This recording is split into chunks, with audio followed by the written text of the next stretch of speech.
Engkau mengenalnya, insan yang utama. Berbicara tentang perkara-perkara yang dianjurkan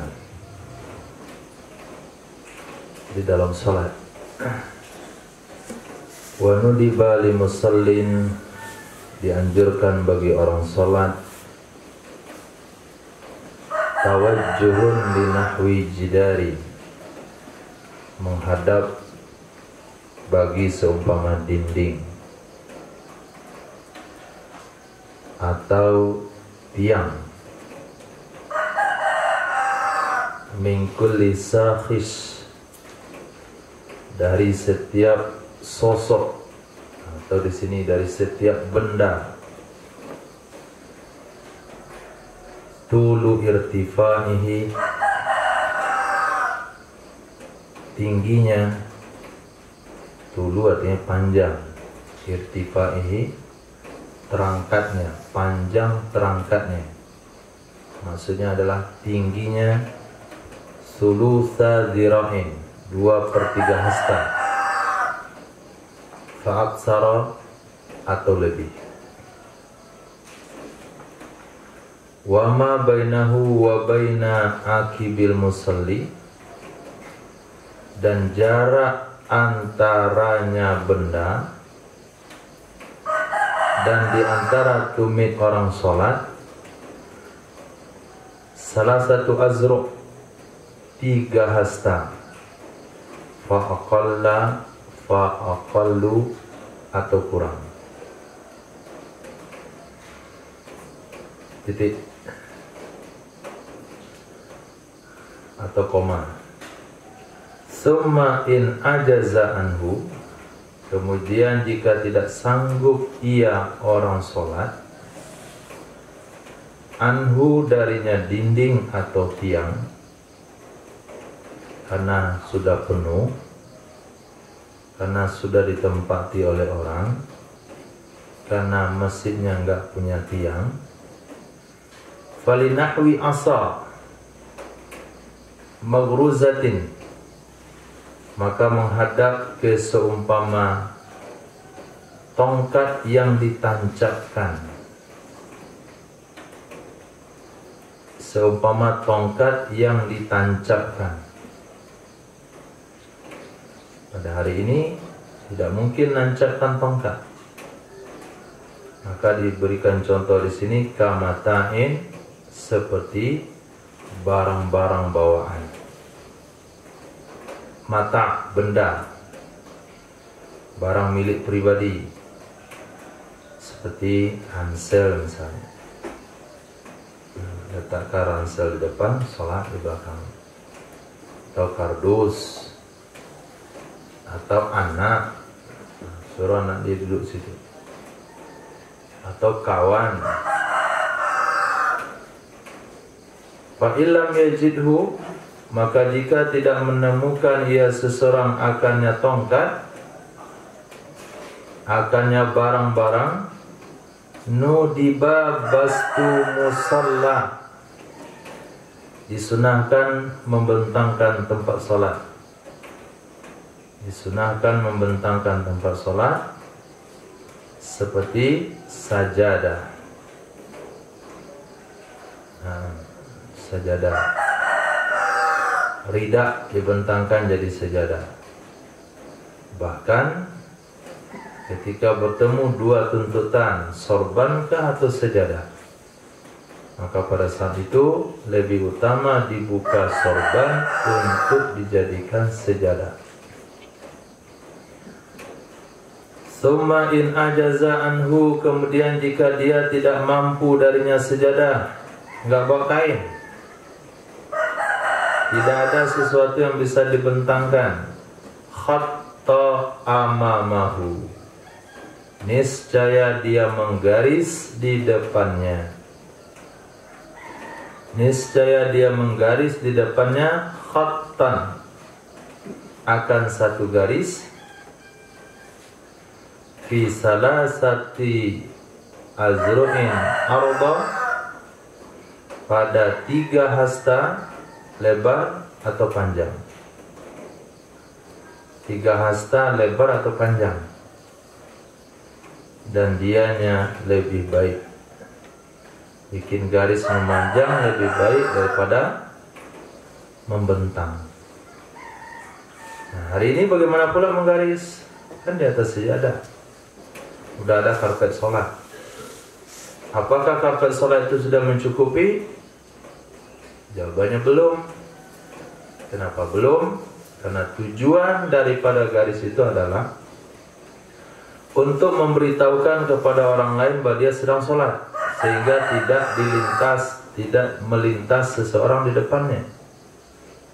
Sementara kalau karpet sholat itu orang udah lihat itu karpet sepanjangnya, maka kita bentangkan tasbih. Nah, ini garisnya baru kita sholat. Membentang yang seperti ini boleh, memanjang seperti ini boleh. Ini namanya arban. Boleh juga tulang. Wahwa afdal. Nah, begini lebih baik. Manjang begini. Taruh sebelah kanan. Sebelah. Mana letak bid'ahnya? Punya 2 fungsi dia. Oke. Ini perkara sunnah. Kapan hal ini dilakukan? Ketika kita sholat sendirian. Kalau jamaah nggak perlu, cukup imam yang melakukan. Dan ketika kita jadi imam, karena kalau makmum, sutratul imam, sutratul musalli, atau sutratul man khalfah. Sutrahnya imam itu sudah menjadi sutrah bagi orang-orang yang ada di belakang imam. Maka imam mesti memperhatikan sutrah, karena sutrahnya imam itu adalah sutrah untuk seluruh jamaah yang ada. Maka di masjid-masjid yang mihrabnya begitu panjang jauh ke depan, maka perlu diletakkan di depan imam itu pembatas. Kursi, meja, tantun jadi imam, ransel, barang taruh situ. Jadi di sini ada skala prioritas. Nah, kalau nggak ada A, baru pindah ke B. Nggak ada B, pindah ke C. Kalau nggak ada baru pindah. Bukan memilih. Bukan memilih. Suatu masjid, ketika kita sudah sampaikan riwayat hadis ini, hadisnya ada di belakang, kita sampaikan hadis ini sudah diamalkan oleh masyarakat. Akhirnya dijadikanlah sutratul musalli, di depan imam itu kursi khatib. Datang penceramah minggu berikutnya. Lalu makmumnya, jamaahnya letakkan kursi di depan. Bertanya penceramah, ini untuk apa ini? Sutratul musalli kata Ustaz minggu lalu. Ini kan sudah cukup sejadah, untuk apa lagi kursi-kursi? Oh iyalah. Saking tingginya fatwa dari Ustaz itu, banyak hadis Nabi yang kita sampaikan setengah jam lagi. Tinggi power dia. Untuk membunuh sunnah itu tinggi power. Ente baca dulu. Ada skala prioritas. Nggak cukup sejadah kalau masih ada yang lain. Coba lihat bahasa kitabnya dan lihat nanti bahasa hadisnya. Pertama, menghadap ke dinding atau tiang. Ke dinding atau tiang. Kalau mihrab masjidnya pendek, alhamdulillah. Karena tanahnya kecil, langsung ada dinding di depan. Mihrabnya kecil. Nah, kalau nggak ada, in ajaza, baru tongkat, baru benda ditaruh di depan situ. Kalau nggak ada, baru sejadah. Kalau nggak ada yang terakhir, baru tali ke benang yang dibentangkan. Nah, itu skala prioritas. Ini dia bilang cukup sejadah nih, tak apa lagi kursi. Oh, sampai sekarang saya nggak kenal sama orangnya. Kalau kenal tentu lebih geram lagi. Nah, mau dicabut 2 gigi depannya itu. Nah, asal ngomong. Akhirnya lepas itu lesu saya isi pengajian situ. Nah, kenapa hal itu disunahkan? Karena hadis riwayat Imam Abu Daud. Nah, tolong disimak hadisnya Pak Kiai. Idza shalla ahadukum, apabila sholat salah seorang kalian, tafsirnya adalah idza arada shallata, idza arada an yusalli ahadukum, itu penafsirannya. Apabila ingin sholat oleh salah seorang kalian, fayaj'al amama wajhi, hendaklah dia letakkan di depan mukanya akan sesuatu. Hendaklah dia letakkan di depan mukanya akan sesuatu. Fa ilam yajid, maka jika dia tidak menemukan, tak jumpa yang bisa diletakkan, kursi nggak ada, meja nggak ada, setratul musalli nggak ada, fal yusib aso, hendaklah dia menancapkan tongkat. Fa illam yakun ma'ahu aso, maka jika dia tidak menemukan bersamanya tongkat, fal yakhutta khattan, maka hendaklah dia menggaris akan garis. Summa la yadurhu, kemudian tidak mengganggu akannya seseorang, ma marra, apa saja yang lewat, amamahu, di depannya seseorang.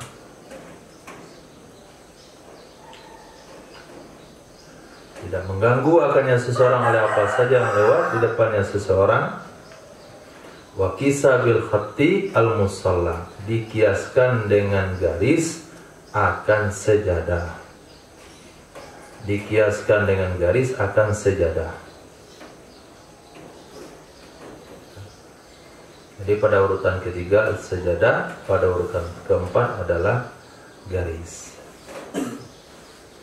Wa quddima 'alal khatti, diutamakan ia sejadah atas garis. Diutamakan ia sejadah atas garis karena sejadah lebih nampak fil muradi, di dalam tujuan. Tujuannya supaya memberitahukan pada orang yang lewat ini sedang sholat. Karena sejadah itu lebih nampak dalam tujuan, dan tonggak lebih nampak daripada sejadah. Dinding lebih nampak daripada tiang. Itu Nabi memberikan skala prioritas. Wa tartibul mazkur wal mu'tamad, urutan yang disebutkan itulah pendapat yang kuat. Dinding kalau nggak ada, tiang kalau nggak ada, sejadah kalau nggak ada, garis. Nah, urutan itu pendapat yang kuat. Tapi perlu juga kita pahami dari pembahasan sebelumnya, tulu irtifa'i, tinggi keterangkatannya, maksudnya tinggi daripada benda yang dijadikan sutratul musalli itu adalah 2/3 hasta lebih. 1 hasta 50 cm, 50. Nah, 2 hasta 1 meter. Nah, 1 hasta 50 cm, 2/3-nya berapa? 50 bagi 3 berapa? 50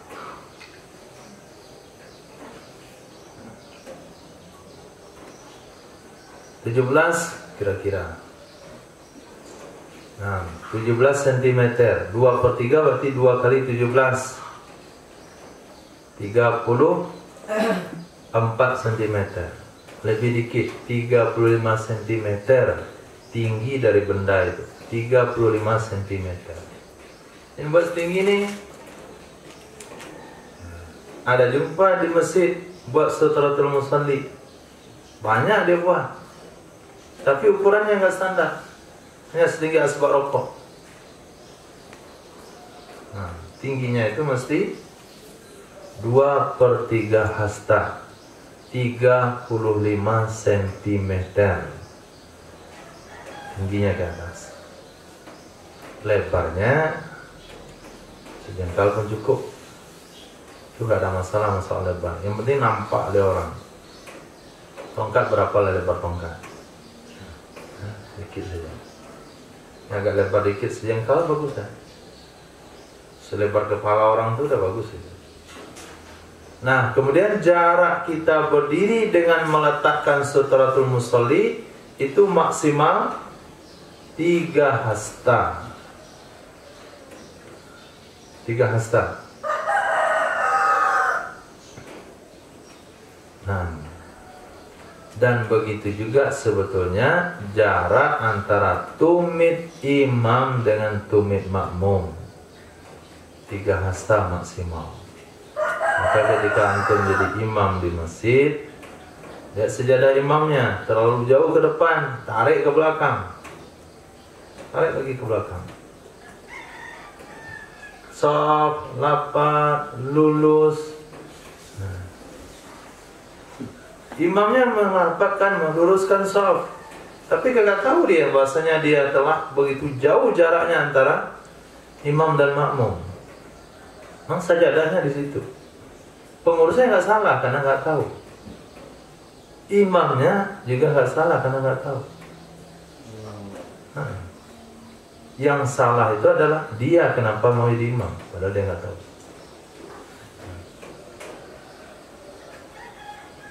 Dia tidak mempelajari fikih imam lalu imamin sholat. Tarik aja sajadahnya ke belakang, tarik ke belakang. Hati-hati nariknya, pastikan mic-nya itu jangan nempel di situ. Antum tarik sajadahnya jatuh, mic-nya patah lagi. Tarik ke belakang. Nah, khilafan lima yuhimuhu, khilaf bagi pendapat yang mewaham akannya oleh kalam Ibnu Mukri.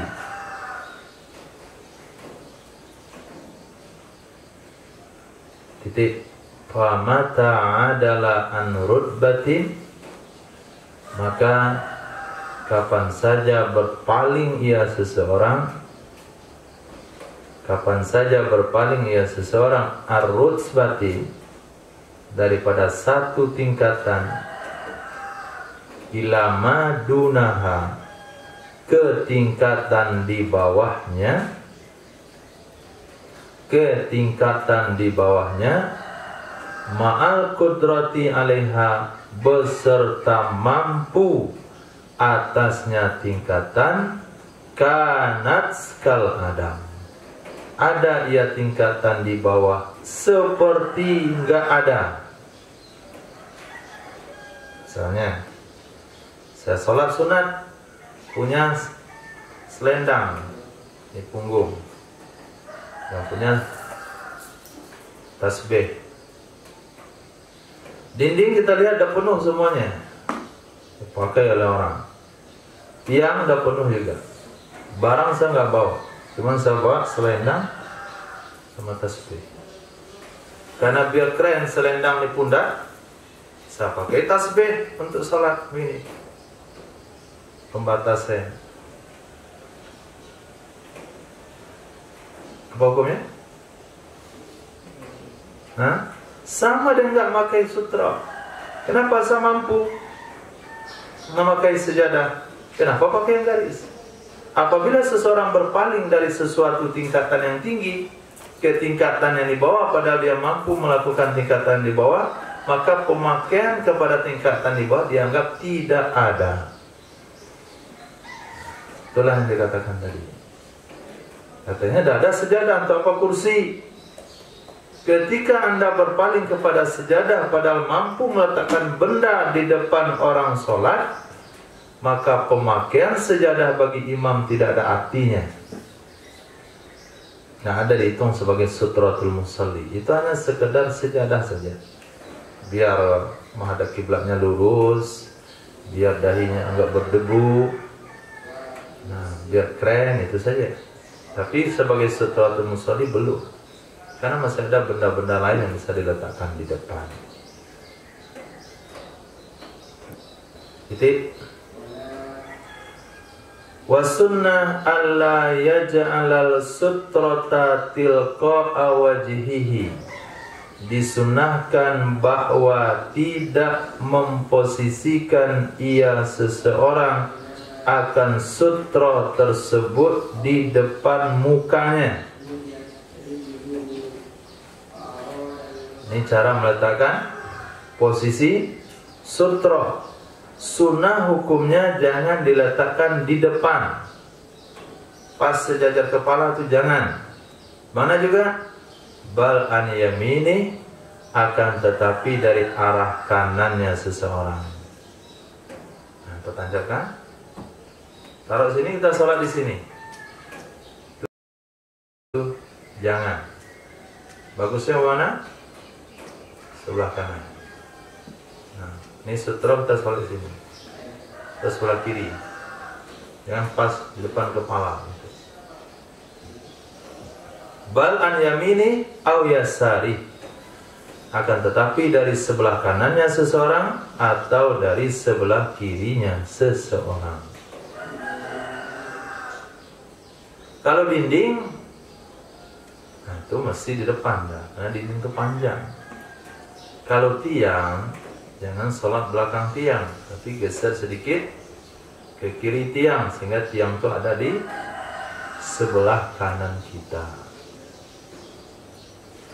Wa kullu safin sutratun liman khalfahu. Setiap baris, setiap shaf itu merupakan sutra bagi orang yang ada di belakangnya shaf.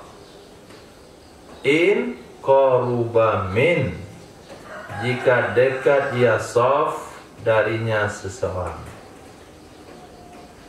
Jadi shaf yang ada di depan adalah sutra bagi shaf kedua.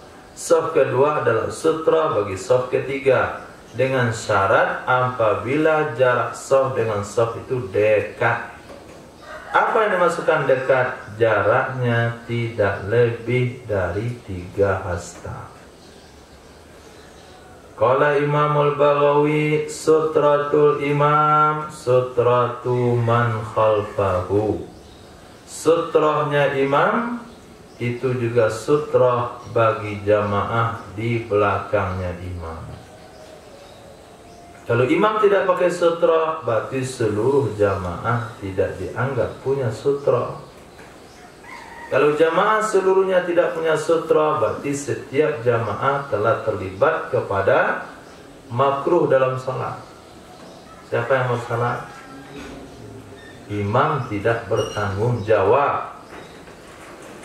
Imamnya pakai sutra, tapi jarak imam dan makmum lebih pada 3 hasta, maka sutra imam tidak ada fungsinya bagi makmum.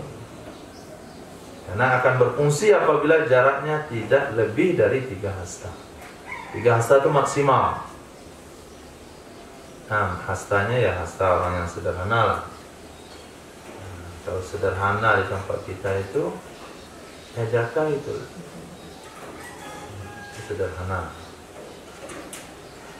Ya, kita mungkin terlalu panjang mungkin. Nah, itu sederhana sutra. Untuk ukur ya, berapa panjang hasta ini? Telapak kaki juga. Telapak kaki yang ideal. Nah, 25 cm itu yang ideal.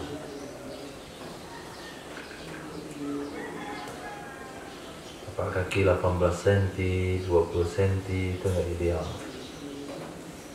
Nah, itu akhir zaman. Ibarat buah durian, semakin tua duriannya semakin kecil buahnya. Itu buah di ujung dahan. Nah, titik. Walau ta'aradatis sutratu wal qurbu minal imami. Jikalau ta'aradat, bertentangan, sutra dan kedekatan dari imam.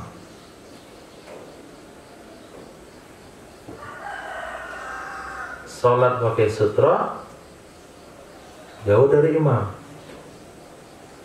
Salat dekat imam, jauh dari sutra. Atau saf pertama, salat di saf kedua ada sutra, salat di saf pertama nggak ada sutra. Paman ladzi yuqaddam, manakah sesuatu yang diutamakan? Sutra kah atau dekat dengan imam? Qala Syekhuna Ibnu Hajar Al-Haytami, kullun muhtamalun. Semuanya itu bisa saja diutamakan. Kullun muhtamalun. Semuanya itu bisa saja diutamakan. Bisa saja diutamakan kedekatan dengan imam, bisa saja diutamakan sutra. Wa zahiru qaulihim, zahir perkataan mereka fuqaha adalah yuqaddamu safful awal, diutamakan saf pertama di masjidnya Nabi sallallahu alaihi wasallam.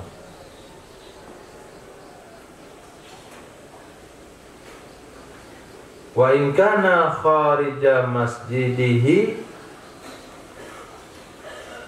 al-muhtasi bil mudha'afa, taqdimu nahwi saffil awal. Wa in kana kharija masjidihi, walaupun ada ya seseorang itu di luar masjidnya Nabi sallallahu alaihi wasallam yang dikhususkan dengan mudha'afa. Mudha'afa itu artinya pahala yang dilipat gandakan. Itu mendahulukan seumpama saf pertama. Jadi mana kita pilih saf pertama atau sutra? Dijawab oleh ulama, kalau di tempat-tempat yang nilai pahala salat di situ lebih, seperti Masjidil Haram, Masjid Nabi, Masjid Aqsa, maka diutamakan adalah saf pertama. Tapi kalau sekiranya nilai pahala salat di situ netral saja, biasa, maka diutamakan sutratul musalli. Nah, mana kejadiannya ini? Kan sutra imam, sutra kepada orang yang salat di belakangnya. Kejadiannya adalah ketika imam tidak pakai sutra. Imam gak ada sutranya. Lalu kita sholat di belakang imam, gak ada juga sutranya. Kenapa? Imam itu jauh dari kita, depan jauh dia. Nah, di mana kita pilih sholat di belakang imam, atau kita sholat di shaf kedua tapi ada sutra di situ. Kebetulan ada tiang. Nah, di shaf kedua itu belakang tiang kita sholat. Kalau belakang imam, imamnya nggak pakai sutra. Pilih yang mana? Kalau di tempat-tempat yang bernilai tinggi, dilipat gandakan ibadah di situ, kita pilih shaf pertama. Tapi apabila di tempat-tempat yang nilai ibadah biasa-biasa saja, maka kita pilih yang ada sutratul musallinya. Itu jawaban dari sebagian ulama fikih. Nah, titik. Wa idza shalla ila syai'in minha, apabila telah sholat ia seseorang kepada sesuatu darinya sutra, baik itu berupa tiang, berupa dinding, berupa benda yang diletakkan, berupa sejadah atau berupa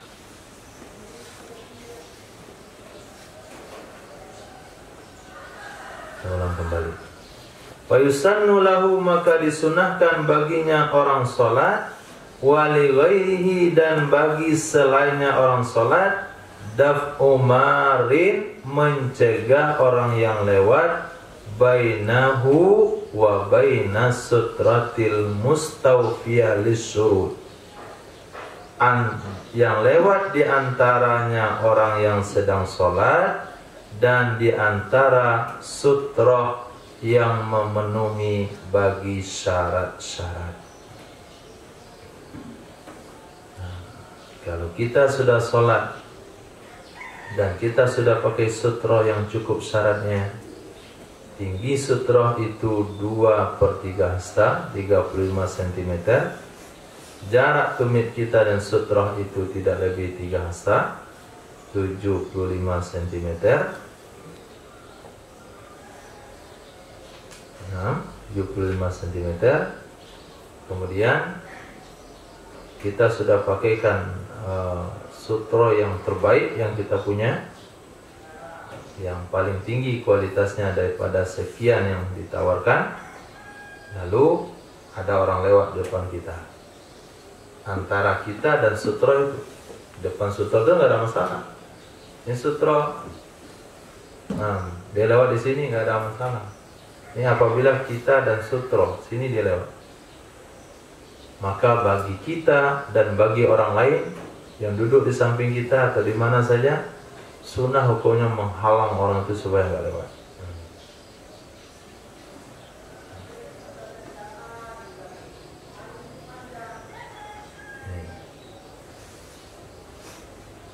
Lewat lagi dia, masih lewat lagi dia. Lubang leher dia, masih lewat lagi. Nah, ini lagi. Maka dalam hadis, kalau kamu bunuh, kalau mati dia gara-gara hal seperti itu, maka dia tidak wajib dibayar diat dan kafaratnya.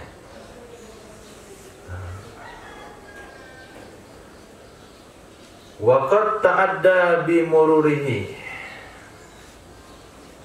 sungguh telah melampaui batas dia seseorang dengan sebab lewatnya seseorang.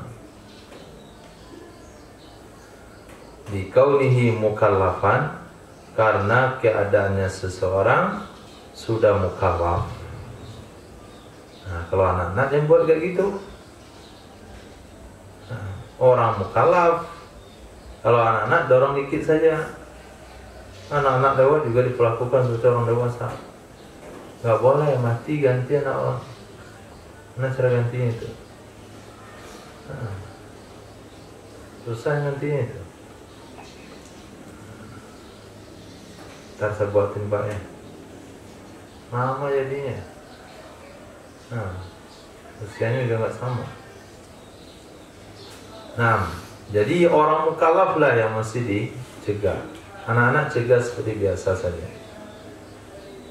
Wa yahrumul mururu bainahu, haram hukumnya lewat antaranya seseorang yang sholat dan di antara sutra. Hina yusannu lahu daf'u, ketika disunahkan baginya seseorang akan menolak. Sunnah hukumnya menolak, haram hukumnya lewat. Kapan itu? Ketika sutrahnya cukup syarat.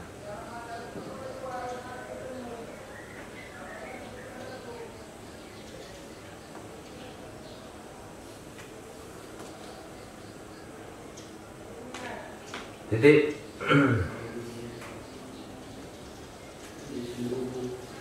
wa illam yajidil maru sabilan ma lam yuqassir biwukufin fi tariqin aw fi saffin ma'a furjatin fi saffin akhar baina yadayhi falidakhilin kharqas sufuf wa in kathurat hatta yasuddaha. Walaupun tidak menemukan oleh orang yang lewat akan jalan, walaupun tidak menemukan oleh orang lewat akan jalan.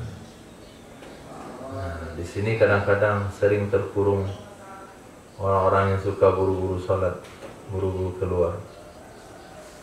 Zikir, assalamualaikum, assalamualaikum, mau keluar, lihat kiri kanan udah terpagar oleh orang sholat, diri Pak Tua situ. Kapan selesainya orang sholat? Walaupun nggak jumpa jalan untuk lewat, biasanya sesibak dia Jumat. Nah, itu kalau terburu-buru berdiri, udah habis ya itu, nggak ada lagi tempat jalan. Nah, kadang-kadang dia maksakan lewat, walaupun tidak ada tempat lewat, tidak boleh lewat. Selama tidak ceroboh ia orang sholat, malam yuqassir. Selama tidak ceroboh ia orang sholat dengan berdiri di jalan. Tapi kalau sengaja dia sholat depan pintu misalnya, depan pintu keluar tuh dia sholat, pintu belakang dia buat sholat 3 orang situ. Kalian sholat 3 orang depan pintu belakang. Pintu samping cukup 1 orang, samping kiri dan kanan 3 orang, 1 orang 1 orang. Itu kurung orang di masjid nunggu dia sholat. Ada di tengah ada. Kalau begitu lewat saja depan dia itu. Kamu cari gara-gara itu. Kenapa sholat depan pintu? Ini pintu keluar nih. Nah, sini dia sholat. Nah, sini sutro tinggi situ. Kota Infak tuh berdirikan di situ dia. Panjang bola salah. Khusus. Semua orang antri situ dia. Semakin panjang salah dia. Terobos saja dah. Nah, daripada terobos ada cara yang lain, angkat dia. Pindahkan ke tempat ke belakang kah atau ke depan. Nah, kalau dia ceroboh seperti dia berdiri di jalan, atau dia berdiri pada satu shaf beserta kosong pada shaf yang lain, atau dia berdiri pada shaf ma'a furjatin berserta ada kekosongan pada shaf yang lain di depannya seseorang. Dia berdiri di shaf nomor 3 misalnya, padahal shaf nomor 2 kosong di depan dia. Untuk masuk mengisi shaf nomor 2 itu apa yang terjadi? Apa terjadi? Kita akan lewat di depan dia yang sedang sholat. Falid dakhil, maka boleh bagi orang yang baru masuk merobek shaf tersebut. Merobek maksudnya menerobos shaf tersebut. Walaupun banyak ia shaf, sehingga dia menutupi akannya kekosongan. Dia ada pada shaf 17, kekosongan itu ada pada shaf 9. Kosong dia lihat dia. Nah, maka dia boleh terobos. Kan terabasnya terobos. Sampai di situ. Ternyata ada kakek-kakek sholat sambil duduk. Nah, bukan kosong ternyata, ada isinya, tapi orang sholat duduk, kakinya patah. Masa balik lagi belakang. Jadi pastikan tuh kosong, benar-benar kosong. Nah, mana cara memastikannya? Fidran. Selesai disimpan terannya, orang sudah selesai sholat. 6. Titik. Wa kuriha fiha ais salati al. Itu kan alif lam, maaf. Wa kuriha fiha ais salati iltifatun. Dimakruhkan di dalamnya artinya sholat menoleh dengan wajah tanpa diperlukan. Menoleh dengan wajah tanpa diperlukan. Tapi kalau diperlukan, tak apa-apa. Misalnya apa? Misalnya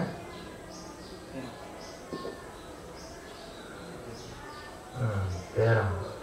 Oke, perang.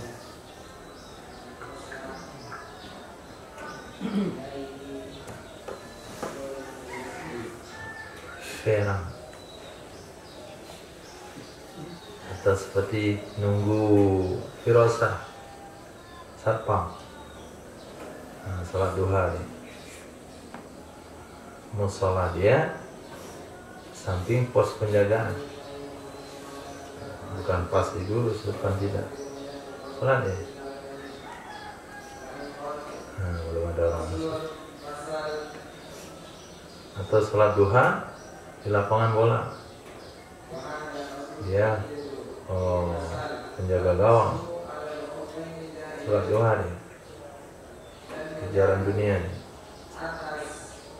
Salat duha itu penjaga gawangnya, dia nggak mau tertinggal duha.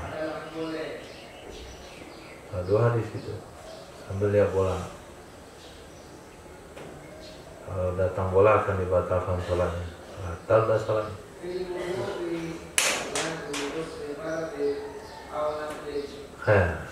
Atau sholat di pinggir jalan sambil nunggu mobil. Nah, kalau ada hajat nggak ada masalah. Sholat sambil memperhatikan anak. Ibu-ibu sholat duha sambil memperhatikan anaknya. Ini main kemana ntar deh, lari kemana ntar. Dan sampai selesai sholat nggak jumpa lagi anaknya. Wakilah, pendapat kedua hukumnya haram menoleh, bukan makruh, tapi haram. Titik. Wakhtira li khabaris sahih, dipilih ia pendapat yang mengatakan haram menoleh dengan muka dalam solat tanpa ada hajat. Kenapa dipilih pendapat haram? Karena ada hadis sahih yang menyatakan la yazalullahu muqbilan alal abdi fi musallahu, senantiasalah Allah subhanahu wa ta'ala itu menghadap atas hambanya. Muqbilan alal abdi, menghadap di atas hamba, fi musallahu, di tempat solatnya hamba. Apa maksud menghadap di atas hamba? Maknanya birahmatihi wa ridha, dengan rahmatnya Allah dan ridhonya Allah, ma lam yaltafit, selama dia tidak menoleh. Selama dia tidak menoleh. Fa idzal tafata a'rada anhu, maka apabila dia menoleh, maka Allah akan berpaling darinya. Kalau sudah sedang sholat dia menoleh ke kiri atau ke kanan, maka Allah tidak hiraukan orang lagi. Allah tidak hiraukan orang itu. Allah biarkan saja. Sama dengan seseorang, kita ngobrol sama kawan. Nah, dia ngobrol sama kita, dia mau tanya kemana? Nanti Rifki ya. Nah, jangan lupa setahu 70. Nah, tebak 26. Mana Rifki? Pergi aja deh. Iyalah, kita ngomong lihat kemana-mana.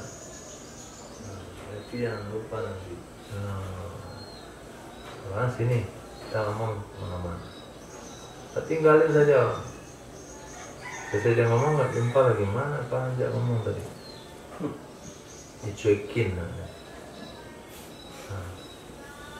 kita diajak ngomong, tapi dia nggak lihat kita. Kita sedang bermunajat dengan Allah, tapi kita menoleh orang lain. Pada saat itu langsung Allah cabut rahmatnya. Ini orang Allah. Dia ngomong sama kita, dia lihat muka orang lain.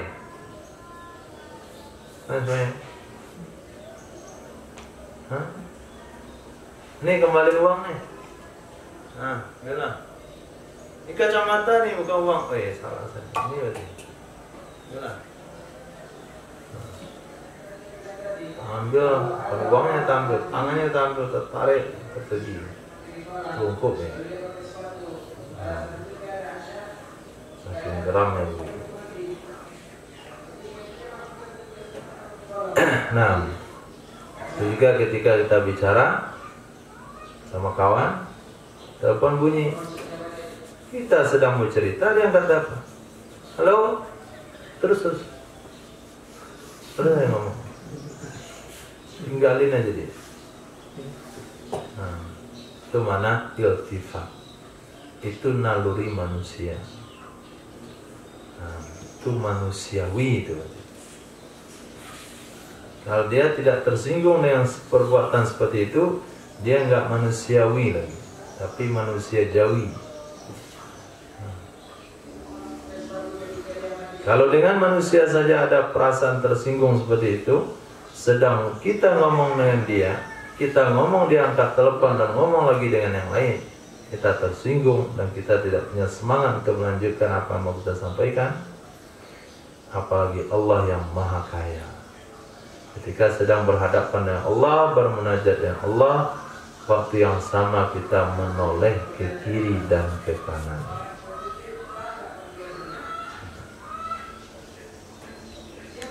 Oh, bagaimana perasaan hati? Hati itu tidak mampu kita kendalikan.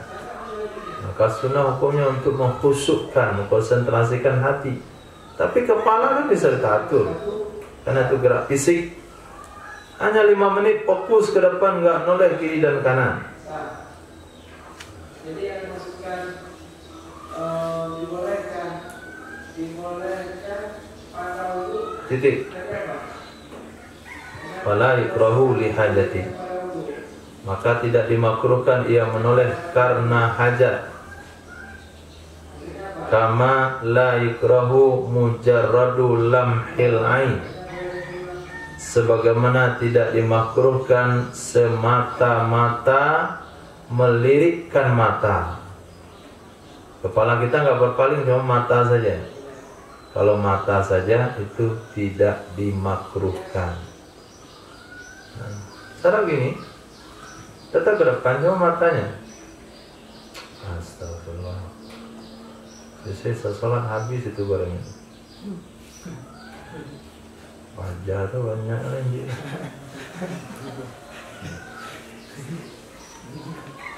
Matanya gini ya, fokus kepalanya, matanya aja. Nah itu nggak makruh tuh, kalau hanya mata. Nampak bermain di sujud. Terlambat-lambat dia takbir, kiranya awas dan sesuatu. Mata saja nggak apa-apa. Nah, ini 180 derajat. 90 derajat Celcius. Yang ke kiri. Kalau Rasulullah 360 derajat bisa beliau lihat. Belakangnya ada mata lagi, nampak sahabat belakang. Nah, wa nazrun nahwa sama, atau kepada iltifatu, dimakruhkan memandang ke arah langit. Nahwa sama, ke arah langit, maksudnya ke arah atas.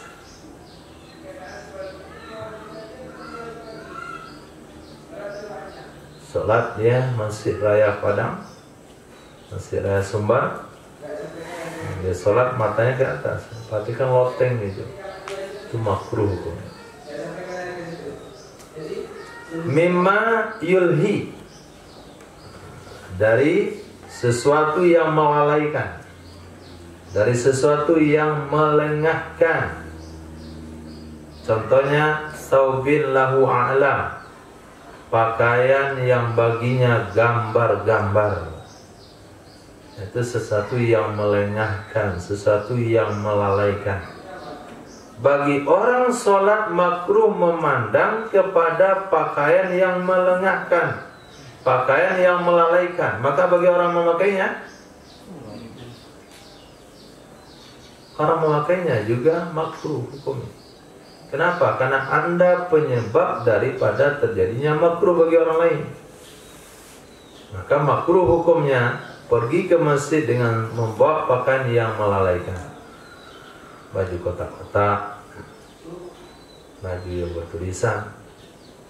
Nah, jangan lupa, pemilu 2026, pilih saya, Gubernur Sumatera Barat, Safirullah SQ.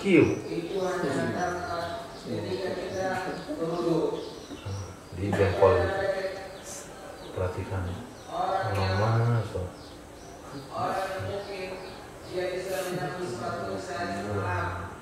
sedang salat kita surya gudang garam. Jangan perhatikan saya. Ada kata-kata yang bikin tertawa. Boronan mertua.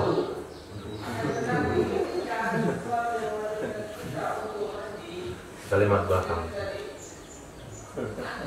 Satu kita jaya. Nah, baju yang bergambar-gambar seperti itu, baju batik juga. Batik itu kalau perhatikan lama-lama itu bikin bentuk wujud-wujud yang lain muncul situ. Nah, maka disunahkan bajunya polos. Tapi kalau ada kelalaian, udah pakai baju polos bajunya, cuma orang belakang perhatikan, ini haramin atau anur ya? Nah itu salah dia, ada itu. Dia sholat bawa otak dunia. Enggak kita lagi yang salah. Enggak kita lagi yang salah. Model baru kayaknya.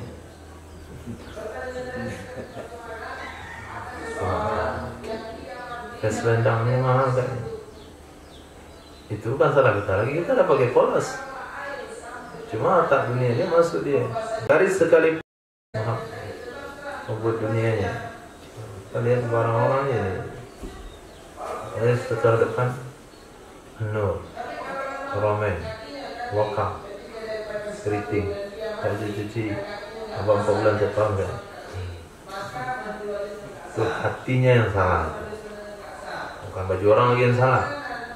Karena orang itu sudah pakai yang polos. Nah, jadi makruh hukumnya memandang kepada yang melalaikan. Karena hadis Imam Bukhari, ma balu aqwamin, apa gerangan beberapa kaum, ma balu aqwamin, apa gerangan beberapa kaum, yarfa'una absarahum, mereka mengangkat pandangan-pandangan mereka ila sama'i, ke langit, fi salatihim, di dalam ibadah salat mereka. Fastadda qauluhu fi dzalik, maka istadda, sangat keras perkataannya Nabi dalam hal tersebut, sehingga Nabi pernah bersabda, liyantahunna an dzalik, sungguh benar-benar berhenti mereka dari hal itu, daripada memangkat pandangan ke langit, atau la tukhtafanna absaruhum, sungguh benar-benar akan dicopot pandangan mata mereka. Akhirnya selesai sholat dia rabun, selesai sholat dia buta. Kenapa? Karena mengangkat pandangan ke arah langit. Wamin sama, dan dari karena itu, kurihat aidan, dimakruhkan ia salat juga, dimakruhkan ia salat juga, fi mukhattatin, di dalam memakai pakaian yang bergaris. Di dalam memakai pakaian yang bergaris itu akan menyebabkan dia lengah dan lalai, dan juga orang lain lengah dan lalai. Atau sholat ilaihi, menghadap kepadanya pakaian yang bergaris. Menghadap kepada pakaian yang bergaris, artinya di depan dia ada orang sholat pakai pakaian bergaris, atau di atasnya pakaian yang bergaris, itu sejadah yang dia pakai bergaris. Kenapa semuanya itu makruh? Li'annahu yakhillu bil khusyu'i, karena sesungguhnya demikian itu mencederai khusyuk. Nah, itu akan mencederai khusyuk. Maka karpet seperti ini enggak cocok dipakai untuk karpet sholat. Nah, karpet merah yang dulu dikasih oleh orang juga kurang cocok. Kenapa? Ada garis-garisnya. Nah, Maka karpet, kalau antum pengurus masjid, belilah karpet yang polos. Karpet kita itu kan polos. Hanya di telapak kakinya saja sedikit. Usahakan lagi jangan ada telapak kakinya batik, cuma garis saja. Jangan pula polos atas bawah. Entar digulung karpetnya, mana yang atas mana yang bawah nggak tahu lagi. Kita gulung dibentangkan. Kenapa bau ikan asin ya? Ternyata itu yang udah dipakai di telapak kaki. Bau kuku di situ. Dan lagi babnya, ini mesti ada tanda, tapi tidak berlebihan. Nah, alhamdulillah ada kemajuan dalam karpet itu. Bukan karpet kita, dalam karpet sholat. Dulunya dia pakai kotak-kotak, sehingga orang yang kecil pun ambil satu kotak. Ini kotak saya nih yang masuk ke sini. Akhirnya sah renggang. Tapi sejak ada karpet nggak ada kotaknya, itu sah rapat. Dan usahakan polos lagi. Ini usahakan lebih polos lagi. Cuma garis di bawah saja dikit, menandakan itu adalah bagian kaki. Nah, setelah karpetnya polos, kemudian sudah tidak lagi ada kotak-kotaknya, lalu dia sholat di situ dan sujud, terbenam hidung dan dahi dia. Kira berapa harga karpet ini? Itu yang salah hati dia lagi. Itu kan pengurus lagi yang salah ada. Hilang khusus sholat saya situ. Kenapa? Saya tanya-tanya saya berapa harga karpet semeter. Itu bukan kesalahan dari tempat sholat. Itu kesalahan Anda. Sedang sholat masih mikir. Jadi mau nyumbang. Lain babnya. Nah, kemudian dimakruhkan baskun fi sholatihi, meludah di dalam sholatnya seseorang. Wa kadza kharijuha, begitu juga di luarnya sholat dimakruhkan meludah amaman, ke arah depan. Artinya kibala wajhi, ke arah depan mukanya.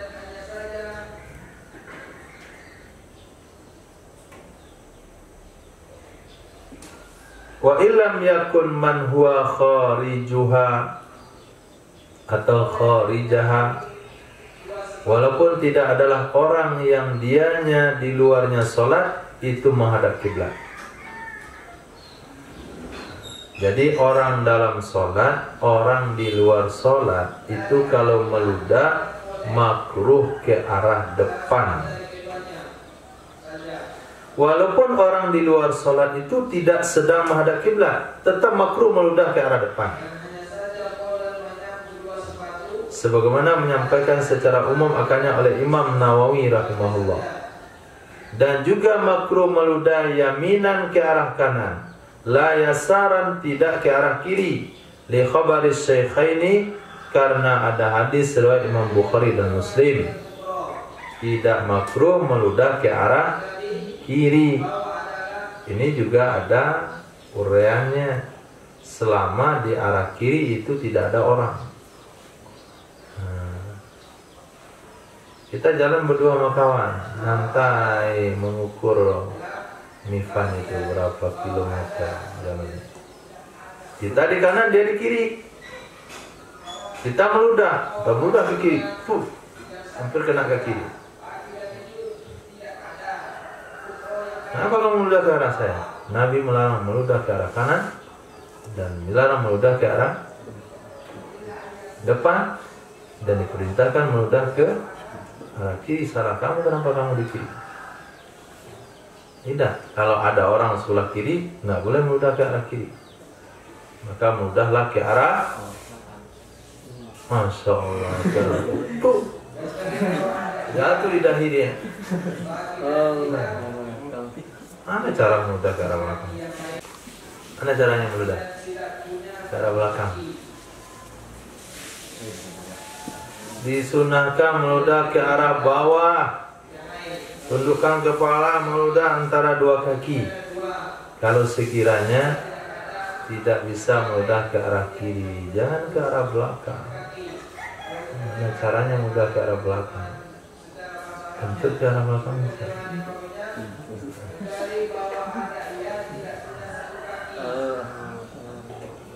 Dari kiri.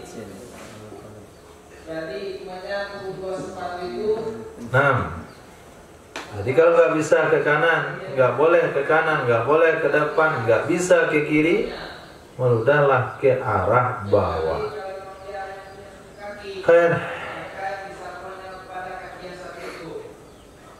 Karena ada hadis dari Imam Bukhari dan Muslim. Apa punya hadisnya?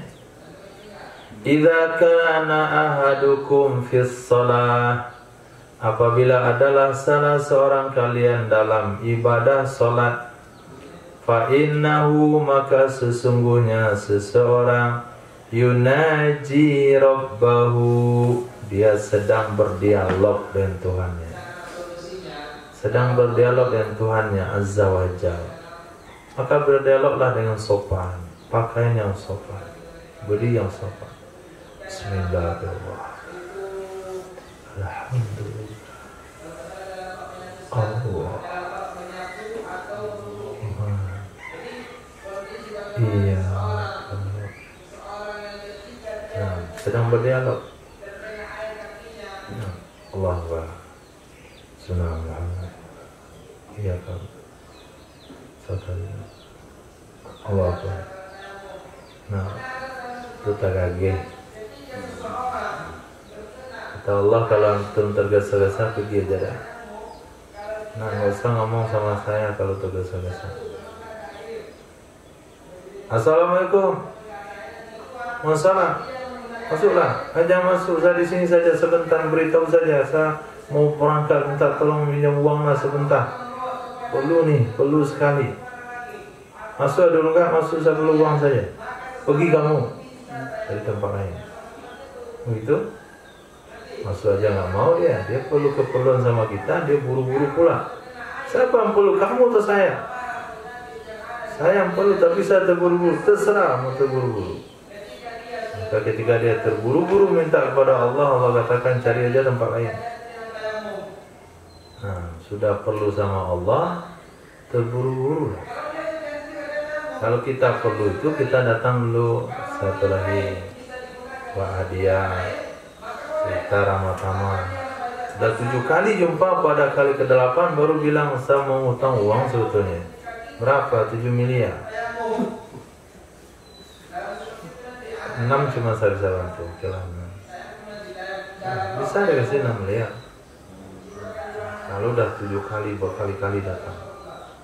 Ini mau datang langsung utang uang, nggak ada mukadimahnya, nggak ada basa-basinya.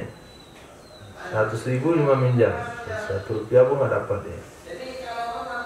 Maka ketika orang sholat, dia sedang bermunajat dengan Tuhannya, dengan Allah yang Maha Agung, tentu dengan pakaian yang rapi, ketemu sama Allah, pasang dasi, kan mau ketemu sama direktur kan? Hari ini Abu Bakar mau wawancara. Nah, wawancara dia. Usirnya, langsung diusir dari Sapang. Orang beleng juga di sini. Pasti kalau wawancara itu dia pinjam sepatu kah, dia pinjam dasi, pinjam jas. Mantap dia wawancara. Itu baru wawancara sama bos. Bos apa? Bos mencolek gimana? Apalah harganya 2.000. Tapi bagus dia wawancara. Sama Allah mau berdialog asalan saya. Pakai mata sebesar tungku gitu. Yang salat. Gak pandai kan dibuang sebelum salat. Mual kita sebelum salat.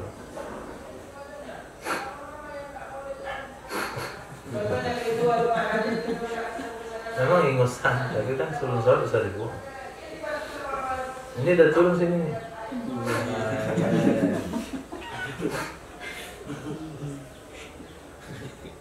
Selesai sholat lagi. Alhamdulillah. Tinggal Ustaz.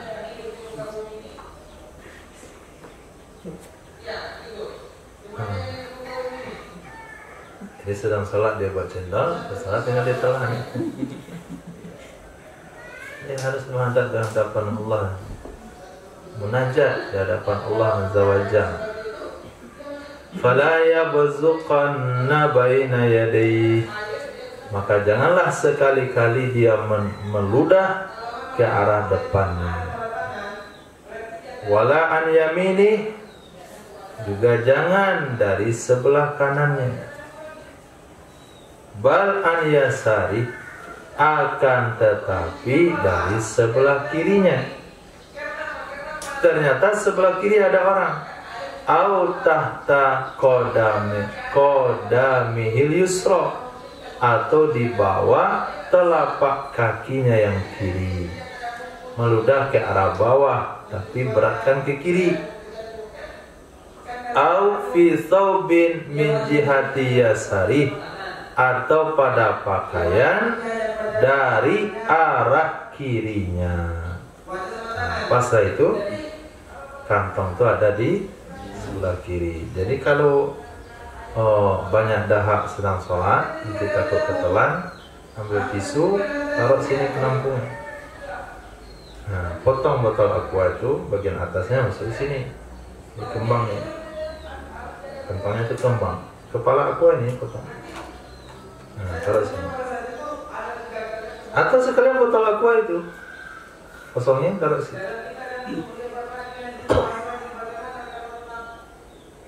Bismillahirrahmanirrahim. Nah, Pak Imam tarawih, salat selesai. Berkah saya nih. Yang mau silakan.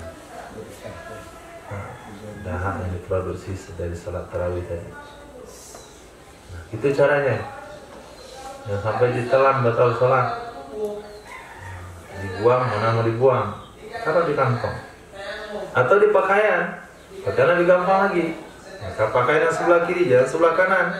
Begitu tertib diajarkan. Pakaian di sebelah kiri, sebelah kanan.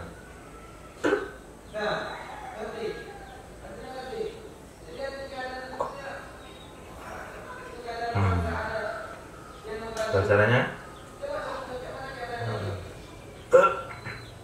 Ya betul. Jangan pula berbunyi. Batal salat dengan mengeluarkan bunyi. Jangan sampai berbunyi. Kalau bunyi dahak itu tidak ada masalah, tapi jangan sampai ada bunyi di kita. Bunyi itu akan menyebabkan batal salat. Khair, wa huwa aula, itu lebih baik meludah di pakaian daripada di bawah kaki. Nanti marah pengurus masjid.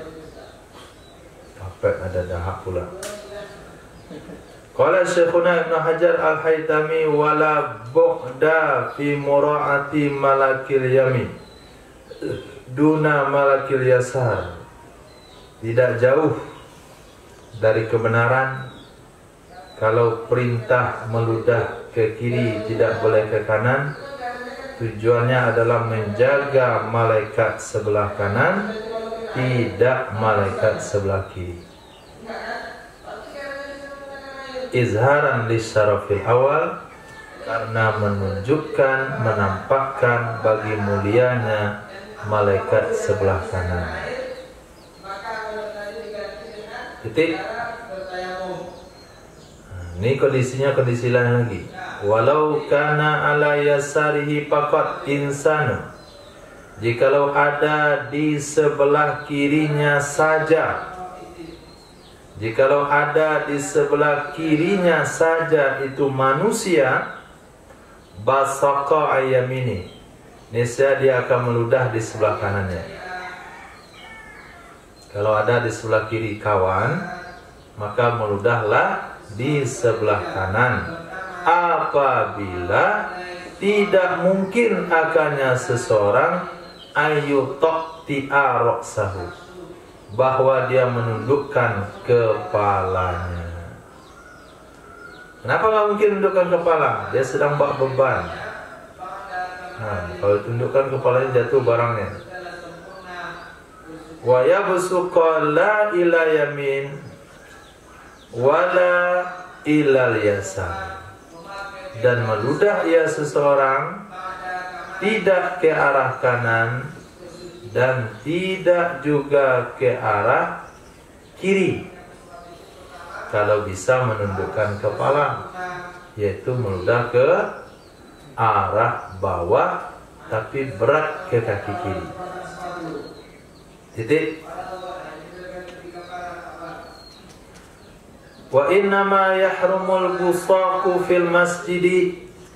Hanya saja haram meludah dalam masjid in baqiya jurmuh, jika kekal bentuknya ludah. Nah, jika kekal bentuknya ludah. La tidak inistuhlika, jika hancur ia ludah pada seumpama air berkumur-kumur.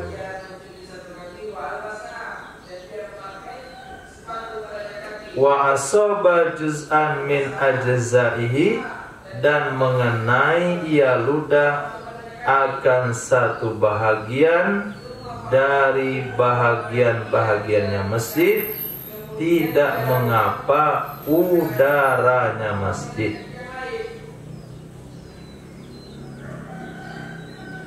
Udah yang dimasukkan di sini adalah air liur yang mengental.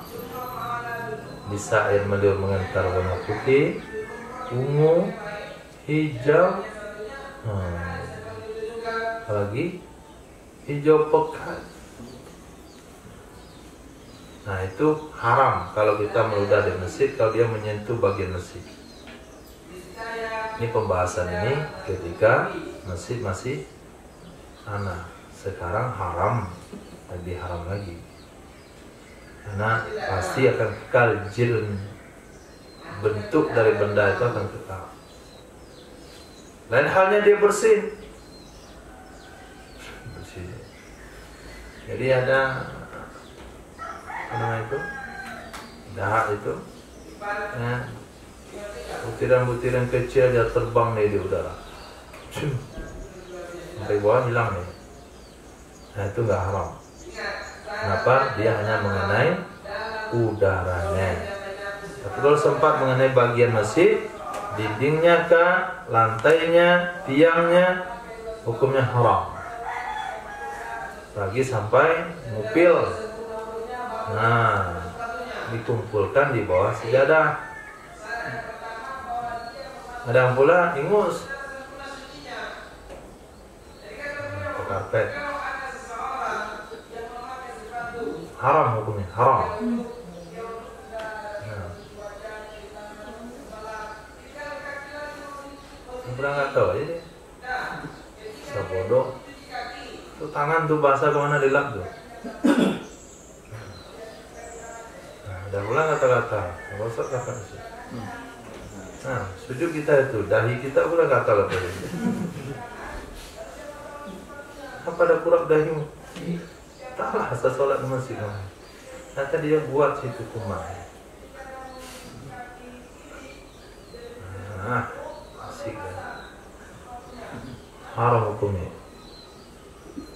Nah, haram hukumnya mengotori masjid walaupun bukan dengan benda najis.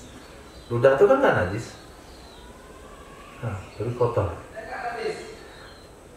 Titik wa za'mu hurmati fi hawa'i wa illam yusib syai'an min ajza'ihi ba'idun ghairu mu'awwalin alaih.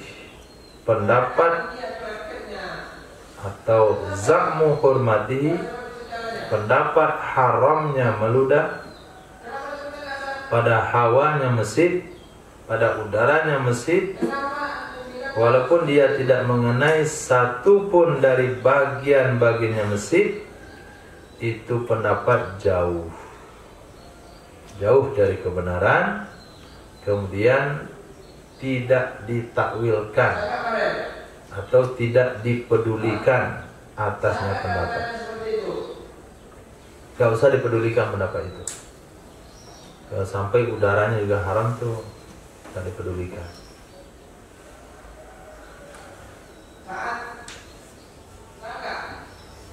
Waduna turabin lam yadkhul fi waqfi. Waduna turabin lam yadkhul fi waqfi. Dan pada selain tanah yang tidak masuk dalam wakafnya masjid. Selain tanah yang tidak masuk dalam wakafnya masjid, maka tidak haram meludah di situ. Tapi kalau tanah itu masuk tanah wakaf masjid, maka di tanah itu pun haram meludah.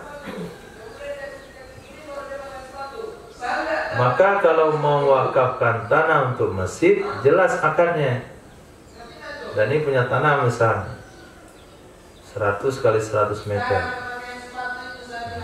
100 kali 100 meter. Antum katakan saya wakafkan tanah ini jadi masjid. Saya wakafkan tanah ini jadi masjid. Maka pada saat itu 100 kali 100 meter itu semuanya masjid. Nah, tidak boleh ada WC di dalam itu. Kalaupun didirikan bangunan hanya 60 kali 60, 40 kali 40 yang tersisa lapangan kosong itu meludah haram di situ. Bak najis ke tanah itu haram. Kenapa? Itu tanah sudah masuk jadi masjid. Iktikaf di tanah itu dasar. Kenapa dia jadi masjid? Tapi apabila dikatakan saya wakafkan tanah ini untuk masjid, maka yang masjid hanya yang dibangun. Boleh buat WC di luar, karena untuk masjid, bukan jadi masjid. Nah, bisa dipahami bahasanya untuk sama jadi. Maka dipahami di sini tidak makruh, tidak haram meludah di selain tanah yang tidak masuk dalam wakaf masjid. Katakil waduna usuri, dan tidak termasuk di lingkarannya masjid. Nah, ada pendapat kedua mengatakan tidak makruh meludah di tanah yang tidak masuk di lingkaran masjid. Tanah yang tidak masuk di lingkaran masjid, berarti tanah yang masuk lingkaran masjid juga haram meludah. Menurut pendapat kedua ini, ya halaman masjid haram meludah karena dia masuk dalam tanah lingkungan masjid. Lakin yahrumu 'alaiha min jihati taqdiriha, akan tetapi haram ia meludah di atasnya tanah dari segi mengotorinya. Dari segi mengotorinya, sebagaimana dia itu pendapat jelas, bukan karena najisnya ludah, tapi karena mengotori. Maka setiap yang mengotori masjid hukumnya haram. Merokok dalam masjid haram karena mengotori masjid. Sampai asbak kok. Nah, pakai asbak kan abunya, aromanya bisa masukkan asbak. Kecuali kamu merokok dalam masjid, semua bau-baunya masuk mulutmu, nggak ada yang keluar. Masak-masaknya telan, makan itu semua. Habis semuanya, boleh. Nah, itu merokok apinya ke dalam. Apinya ke dalam, boleh. Apinya dalam. Nah, kemudian ujungnya itu cetak kayak itu, benda lain, pompa itu, pompa balon. Apinya dalam tuh, biar dia coba merasakan sedikit neraka sebelum masuk neraka kan? Nah, nggak mungkin hal seperti itu. Kalau begitu berarti haram merokok dalam masjid. Terjadi khilafiyah tentang hukum rokok, menurut Anda silakan. Tapi sepakat ulama kalau bikin rokok, kalau merokok dalam masjid. Kenapa? Itu masuk mengotori. Intaha. Habis dia perkataan ulama. Siapa nama beliau tadi? Syekhuna Ibnu Hajar Al-Haytami. Nah. Wa yajibu ikhraju najasin minhu.